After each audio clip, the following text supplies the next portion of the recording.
Presiding Officer, next month it will be 3 years since the Scottish Hospitals inquiry was announced. And these are the facts we already know.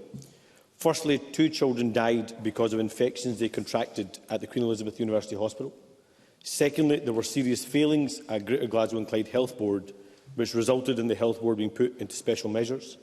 Thirdly, Louise Slorance, whose husband Andrew died after contracting aspergillus, was kept in the dark by a cover-up.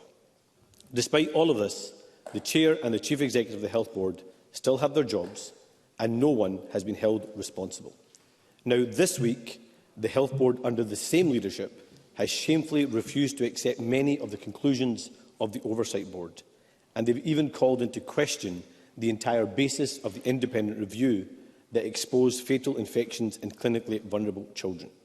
So, First Minister, why should people who refuse to accept even the most basic facts be trusted to run Scotland's largest health board? First Minister. Say that Anas Sarwar has raised these issues rightly on many occasions, and of course there is, as he has already said in his question, there is already a public inquiry taking place in relation to a number of the issues that he has raised. I think it's important that we don't prejudice an inquiry that is taking place, and of course wait for the outcome fully in terms of that inquiry, and then of course appropriate action will be taken in respect to those issues. But of course it is important, and we have made it clear that we are not waiting for that inquiry to finish, where we can take remedial action, where we can take action to improve the situation, and across a number of areas that Anas Sarwar is right to raise in this chamber, that is being taken. And of course my understanding certainly is that a number of the Oversight Board recommendations have indeed not just been accepted, but work is well underway in relation to some of those recommendations. So it is important that these issues of course are raised here by members right across the chamber.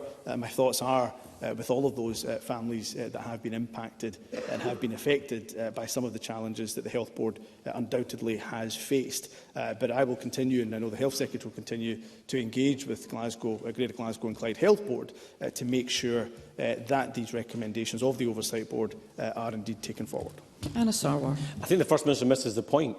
It's that we are going backwards now, because the Health Board leadership are saying they do not accept many of the findings of the Oversight Board, and they now do not accept the findings of the independent case note review that highlighted these infections. And I think that's the point that the First Minister is missing, because as Health Secretary, Jean Freeman understood that grieving families needed justice.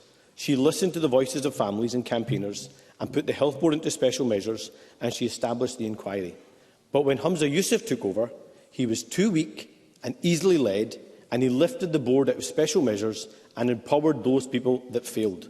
Now, less than a year later, the leadership of the board are trying to rubbish the independent review and questioning the accepted facts.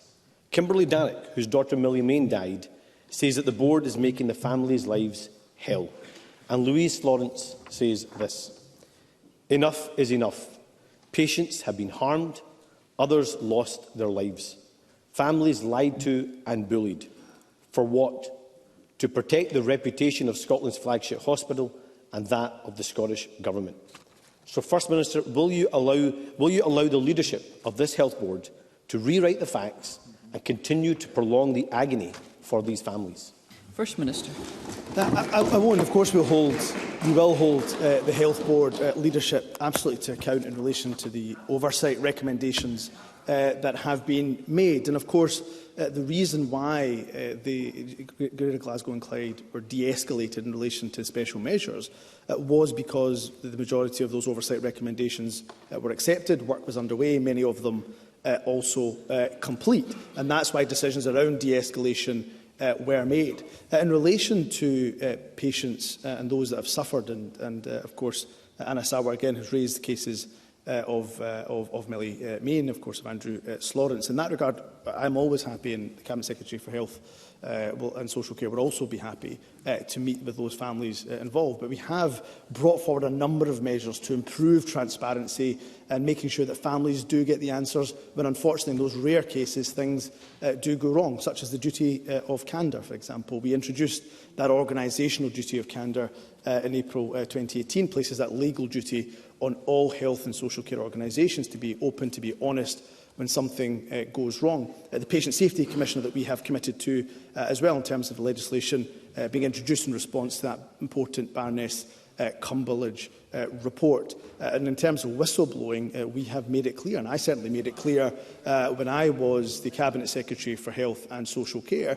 that whistleblowing is an integral and important tool that should be used by staff in order to raise concerns where they feel it's necessary and where it's appropriate. And I met in my time as Cabinet Secretary for Health and Social Care every single whistleblowing champion right across health boards up and down the country, including the whistleblowing champion at Greater Glasgow and Clyde. So we'll do everything we can in our power. We'll hold, of course, the Health Board absolutely to account. In my conversations with the leadership of Greater Glasgow and Clyde, they certainly understood the seriousness of the issues here. What we'll make sure we do on behalf of the people of Scotland in government is make sure that when things do go wrong, in the rare times that they do, the vast majority of people will get a good service from our health service. And in the rare times when things do go wrong, we'll make sure that families get the answers that they deserve.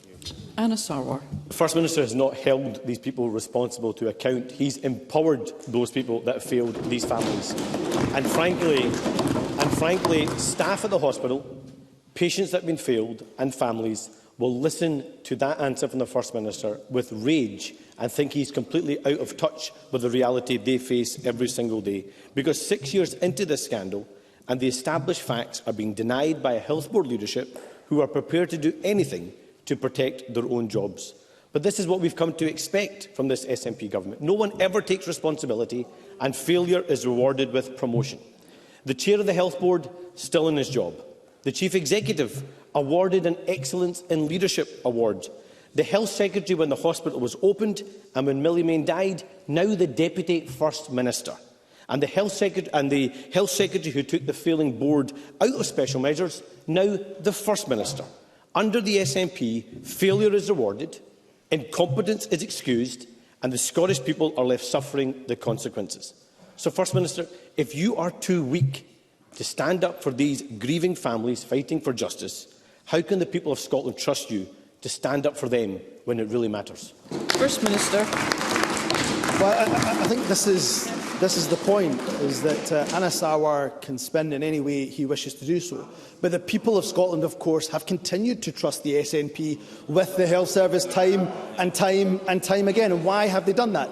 They've done that because we've invested record amounts into our health service. They've done that, of course, because we steered this country through the biggest shock the NHS has ever faced in its 74-year existence. They've done that, of course, because our NHS staff are the best paid here than anywhere else in the UK. So we do value our staff. I seem to remember quite well doing a debate here when Anas Sarwar was leading a debate for the Labour Party on health, where, of course, staff at Greater Glasgow and Clyde, doctors and nurses, criticised the politicisation that Anas Sarwar was doing at the time in relation to, of course, the health service here in Scotland. So what I would say to Anas Sarwar is the decision to de-escalate Greater Glasgow and Clyde was made because of the evidence that we had in front of us. I'm happy for him to see that evidence once again and to provide him with detail once again. What we'll continue to do is make sure that, as I say, in the rare times that things do go wrong, we'll continue to make sure that we do everything in our power to make sure there's absolute transparency, that families get the answers that they want. And I am more than happy as First Minister to meet with the families that Anas Sarwar mentions that have undoubtedly been affected by where that failure has happened.